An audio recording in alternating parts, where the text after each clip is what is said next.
wabarakatuh. Nama saya Cerna Hairunisa dari kelas B2 Non-Reguler Prodi Pendidikan Bahasa dan Sastra Indonesia. Di sini saya akan melaksanakan praktik mengajar untuk memenuhi tugas UAS mata kuliah pembelajaran keterampilan menulis. Assalamualaikum warahmatullahi wabarakatuh. Selamat pagi anak-anak. Bagaimana kabarnya hari ini? Alhamdulillah ya, baik. Seperti biasa, sebelum kita memulai proses pembelajaran, mari kita berdoa terlebih dahulu supaya pembelajaran hari ini dapat berjalan dengan lancar dan materi yang disampaikan hari ini dapat bermanfaat bagi kita semua. Silahkan kepada KM untuk berdoa terlebih dahulu. Ya, Alhamdulillah. Selanjutnya, Ibu akan absen terlebih dahulu ya. Bagaimana di sini hadir semua? Oh, ada yang sakit ya, 2 orang. Yang kemarin masih belum sembuh. Semoga kita doakan bersama-sama yang sakit cepat pulih dan dapat berkumpul kembali mengikuti pembelajaran dengan kita semua. Materi yang selanjutnya yang akan kita bahas yaitu ada yang masih ingat materi minggu kemarin yang sudah Ibu sampaikan? Ya, betul, materinya yaitu mengenai teks eksplanasi.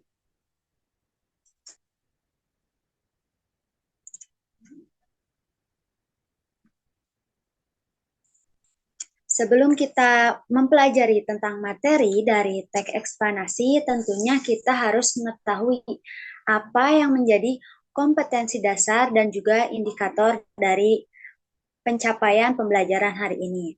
Kompetensi dasarnya yaitu menganalisis struktur dan kebahasaan dari teks eksplanasi, kemudian memproduksi teks eksplanasi secara lisan atau tulis dengan memperhatikan struktur dan juga kebahasaan.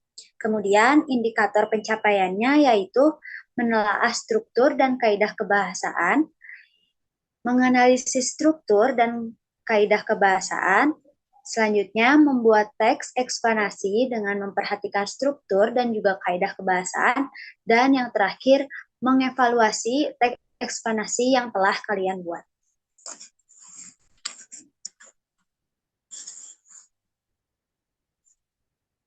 Nah, coba karena gambaran sekilas tentang teks eksplanasi sudah Ibu sampaikan, ada yang tahu nggak manfaat dari mempelajari teks eksplanasi itu apa? Nah, betul ya, menghindari hoaks. Karena banyak di luaran sana, banyak fenomena alam yang terjadi, tapi dituliskannya bukan karena hal ilmiah, melainkan hal yang mistis. Contohnya, misalkan terjadinya pelangi karena ada bidadari yang sedang mandi. Nah, hal tersebut tidak benar ya, jadi hanya mitos semata. Nah, inilah tujuan dari kita belajar teks eksplanasi supaya kita dapat terhindar dari hoaks-hoaks di luaran yang sana. Nah, tujuan dan manfaat yang pertama yang pastinya menambah ilmu pengetahuan. Yang selanjutnya mengetahui sebab akibat terjadinya suatu fenomena alam secara logis. Dan yang terakhir yaitu memperluas wawasan tentang berbagai fenomena yang ada. Nah, itu ya manfaat dan tujuan kita mempelajari teks eksplanasi. Selanjutnya kita ke pengertian dari teks eksplanasi. Tadi sudah Ibu singgung sedikit ya bahwa teks eksplanasi adalah teks yang menjelaskan suatu fenomena. Nah, kita baca pengertian di sini yaitu teks yang isinya menjelaskan terjadinya suatu proses, peristiwa atau fenomena yang di dalamnya terdapat pernyataan yang menjadi sebab akibat yang menjelaskan timbulnya fenomena tersebut. Nah, fenomena dalam teks eksplanasi ini tidak hanya fenomena alam seperti hujan, pelangi, banjir, dan sebagainya ya, tapi bisa aja fenomena apapun itu. Misalkan fenomena sosial, fenomena budaya, dan fenomena-fenomena lainnya.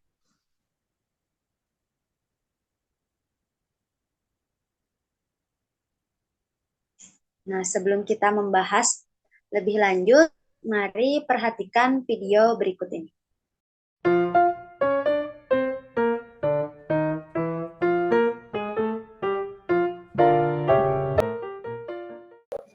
Hujan merupakan salah satu fenomena alam yang kerap dijumpai dalam kehidupan sehari-hari.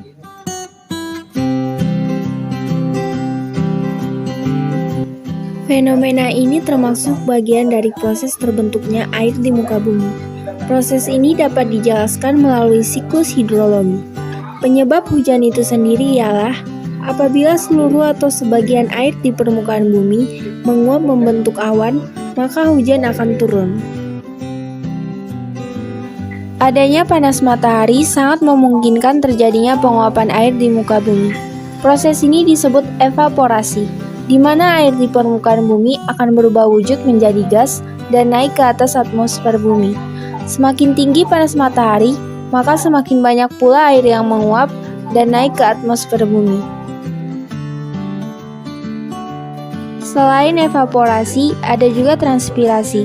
Ini merupakan proses penguapan air yang terjadi pada tumbuhan saat melakukan pernapasan. Akan tetapi, jumlah air yang dihasilkan dari proses ini jauh lebih sedikit dibandingkan dengan proses evaporasi. Selanjutnya, uap-uap air di atmosfer akan mengalami proses pengambunan atau kondensasi, di mana uap air akan berubah menjadi partikel-partikel es berukuran kecil. Ini dipengaruhi oleh suhu udara yang sangat rendah di ketinggian tersebut. Partikel-partikel es tersebut kemudian menyatu membentuk awan. Semakin banyak partikel-partikel es yang menyatu, maka awan pun akan semakin tebal dan gelap. Kemudian awan-awan yang sudah terbentuk akan bertambah dingin dan membuat awan menjadi berat, hingga akhirnya titik-titik air yang dikandungnya turun ke permukaan bumi. Proses ini disebut presipitasi atau proses turunnya hujan ke permukaan bumi. Apabila suhu di sekitar kurang dari 0 derajat Celcius, kemungkinan akan terjadi hujan es atau salju. Hujan yang turun ke permukaan bumi akan mengalami penguapan, lalu kondensasi, dan kembali ke presipitasi. Ini dinamakan siklus hidrologi.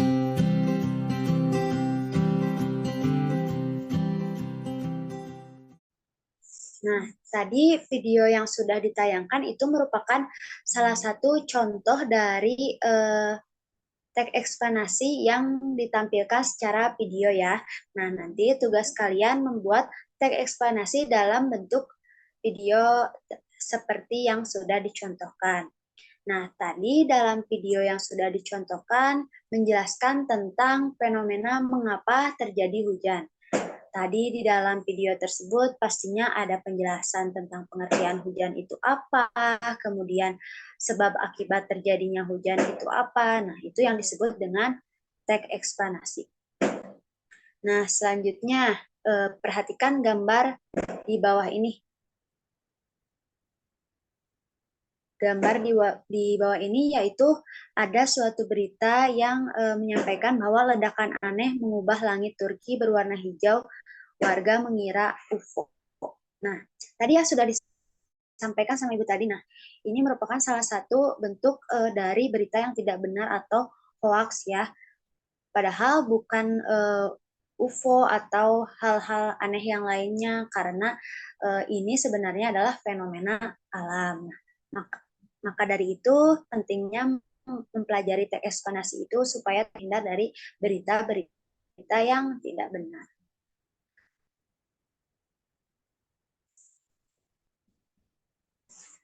Yang selanjutnya kita mempelajari tentang ciri-ciri dari teks eksplanasi.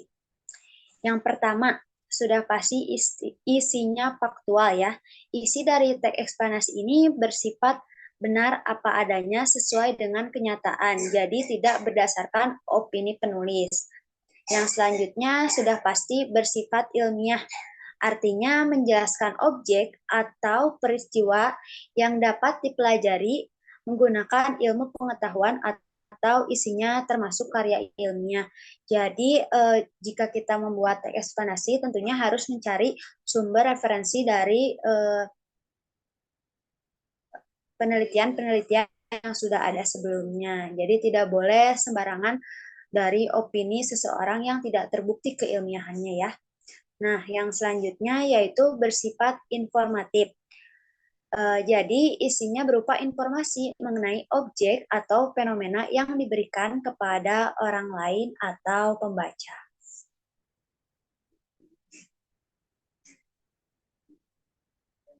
Nah, ciri yang selanjutnya yaitu temanya bersifat umum. Sebagian besar pembahasannya memuat fenomena umum, sosial, dan objek lain, lalu dijelaskan secara detail dengan bahasa yang mudah dimengerti. Jadi bersifat umum itu yang sering terjadi di lingkungan kita, misalnya hujan, kemudian banjir, tawuran, kalau fenomena sosial. Nah, seperti itu. Jadi, teks eksplanasi bersifat umum. Yang selanjutnya, terdapat sequence markers, atau disebut juga penyampaian urutan. Contohnya, ke-1, kedua, dan ketiga. Ini terjadi karena dalam teks eksplanasi ada urutan sebab akibat, jadi sudah pasti memakai penyampaian urutan seperti yang ada dalam contoh.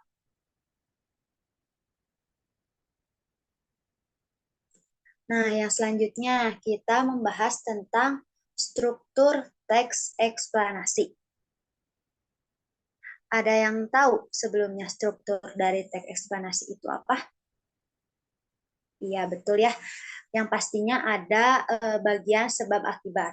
Namun bagian yang awal dari struktur teks eksplanasi ini adalah pernyataan umum, yang artinya berisi pernyataan mengenai suatu topik yang akan dijelaskan proses kebenarannya. Jadi pernyataan umum ini merupakan gambaran awal dari topik yang akan kita bahas dalam teks eksplanasi.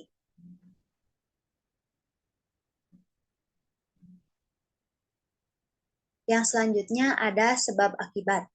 Nah, sebab akibat ini berisi mengenai detail penjelasan suatu proses terjadinya yang disajikan secara urut atau bertahap dari awal hingga yang paling akhir. Jadi dalam bagian ini disebutkan mengapa fenomena itu terjadi, sebabnya apa, kemudian akibatnya apa. Nah, ini ada dalam bagian sebab akibat.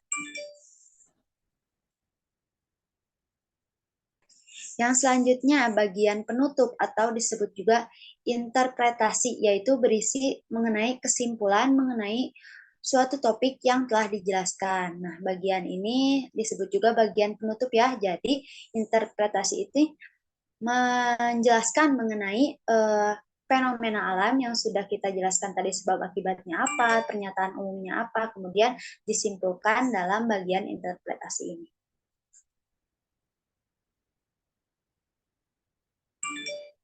Selanjutnya kita membahas tentang kaidah kebahasaan. Sebelumnya sampai struktur ada yang mau ditanyakan? Tidak ya, semoga kalian semua mengerti dengan penjelasan yang telah Ibu sampaikan. Kalau begitu kita lanjut ke kaidah kebahasaan. Yang pertama yaitu pembahasan topik jauh lebih fokus pada hal-hal yang bersifat umum atau generik, bukan partisipasi manusia. Contohnya ya tadi fenomena alam seperti gempa bumi, gunung meletus, tsunami, badai, atau fenomena sosial seperti tawuran, korupsi, seperti itu. Kemudian kaidah kebahasaan selanjutnya yaitu menggunakan kata ilmiah yang di dalamnya terdapat hal-hal yang harus dijelaskan secara ilmiah. Contohnya, fenomena gempa bumi terdapat kata skala liter. Jadi, suatu teks eksplanasi di dalamnya pasti banyak mengandung kata ilmiah karena kembali lagi ke cirinya tadi yang bersifat ilmiah. Bahasaan selanjutnya yaitu menggunakan kata pasif. Nah, kata pasif ini biasanya terdapat imbuhan di, ter, kan, ke, an, dan ter. Contohnya, ikan sudah digoreng ibu tadi pagi. Nah, dalam teks eksplanasi juga banyak menggunakan kata-kata pasif yang sudah dicontohkan seperti pemaparan dalam PowerPoint ini. Yang selanjutnya yaitu sering memakai kata verba material dan verba relasional atau kata kerja aktif. Verba material artinya kata kerja yang melakukan tindakan fisik. Contohnya memukul, menendang, menulis, dan memotong. Kemudian verba relasional artinya verba atau kata kerja yang berperan sebagai penghubung di dalam kalimat. Contohnya, Luna merupakan siswa terpandai di kelasnya. Kemudian selain merupakan ada yaitu, adalah. Dalam teks eksplanasi pasti sering dijumpai kata adalah, yaitu merupakan. Selanjutnya, kaidah kebahasaan selanjutnya yaitu menggunakan konjungsi kasual dan waktu. Konjungsi kasual adalah konjungsi sebab akibat. Contohnya, oleh karena itu, sebab, kemudian contoh konjungsi waktu, kemudian sehingga lalu. Kalau penggunaan konjungsi itu tidak hanya dalam teks eksplanasi saja ya, tetapi dalam teks-teks lainnya juga pasti menggunakan banyak konjungsi waktu dan juga konjungsi kasual. Tetapi dalam teks eksplanasi lebih banyak pastinya dalam penggunaan konjungsi kasual dan juga konjungsi waktu ini.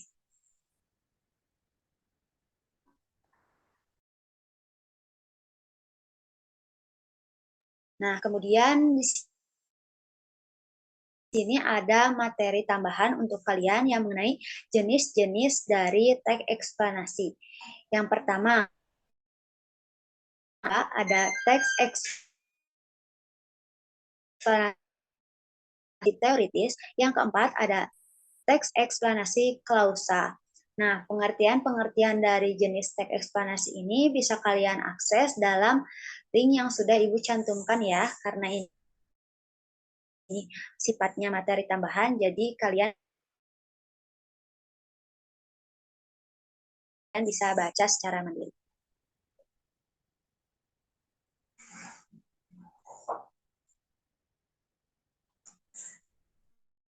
Karena tugas akhir kalian nantinya yaitu menulis teks eksplanasi, makanya kalian harus mengetahui lebih dulu bagaimana sih langkah untuk menulis teks eksplanasi. Sebelumnya di sini ada yang sudah pernah membuat teks eksplanasi? Ada ya, ada yang sudah pernah, cuman mungkin tidak memperhatikan struktur dan juga kaidah kebahasaan.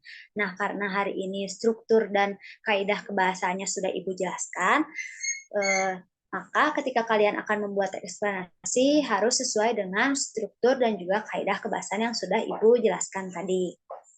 Langkah menulis teks eksplanasi yang pertama yaitu pastinya menentukan topik, yaitu mencari dan menetapkan fenomena alam atau budaya atau sosial yang akan hendak kalian bahas dalam teks eksplanasi.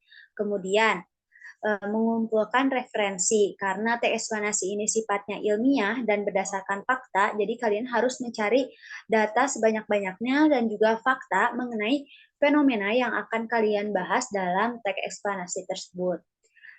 Kemudian yang terakhir, membuat kerangka dan juga mengembangkan dan memperbaiki tulisan. Membuat kerangka yaitu harus disesuaikan dengan struktur teks eksplanasi yang sudah Ibu jelaskan tadi. Selain struktur yang harus diperhatikan, dan kemudian setelah kalian membuat kerangka, pastinya kalian harus mengembangkan dan juga memperbaiki kerangka teks menjadi sudah benar, seperti itu.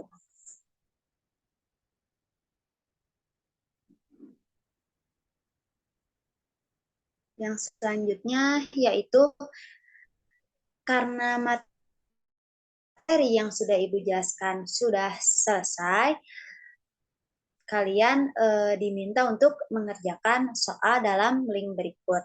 Nah, sebelum kalian mengerjakan soal, apakah ada yang ingin ditanyakan? Tidak ada ya. Sebelum itu, maka sebelum kalian mengerjakan secara mandiri, coba kita lihat linknya terlebih dahulu. Nah, itu.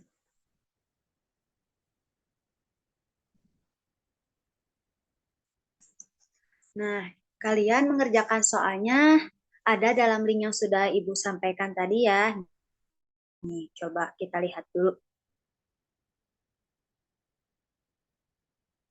sini sudah lengkap ya, ada tujuan pembelajaran, kompetensi dasar, dan kalian tinggal mengerjakan soalnya saja. Jangan lupa untuk menuliskan nama dan juga kelas.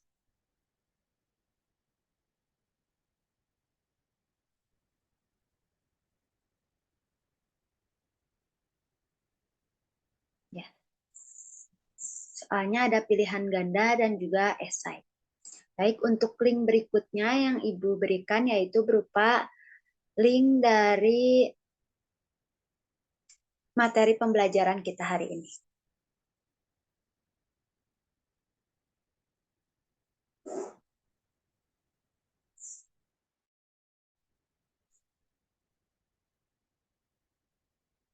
Nah, dalam eh, link yang Ibu sampaikan tadi, di dalamnya ada materi-materi yang sudah Ibu sampaikan. Jadi kalian bisa tulis kembali ataupun baca kembali di rumah ya, supaya lebih paham.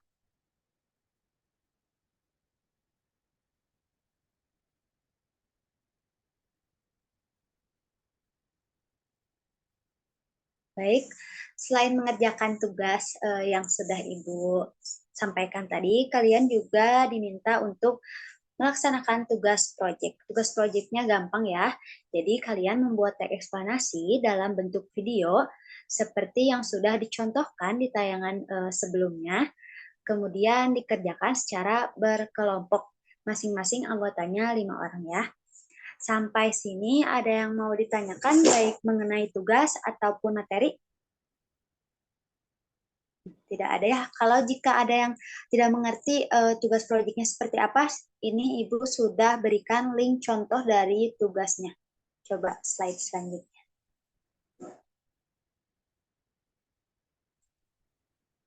Nah, kalian tinggal klik link ini, kemudian tonton videonya untuk referensi kalian mengerjakan tugas ya.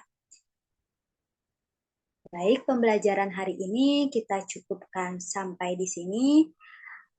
Karena tidak ada yang bertanya, selamat mengerjakan tugas dan juga kalian jangan lupa untuk memperhatikan struktur kaidah kebahasaan dan juga referensi yang kalian gunakan untuk membuat teks eksplanasi harus secara faktual ya.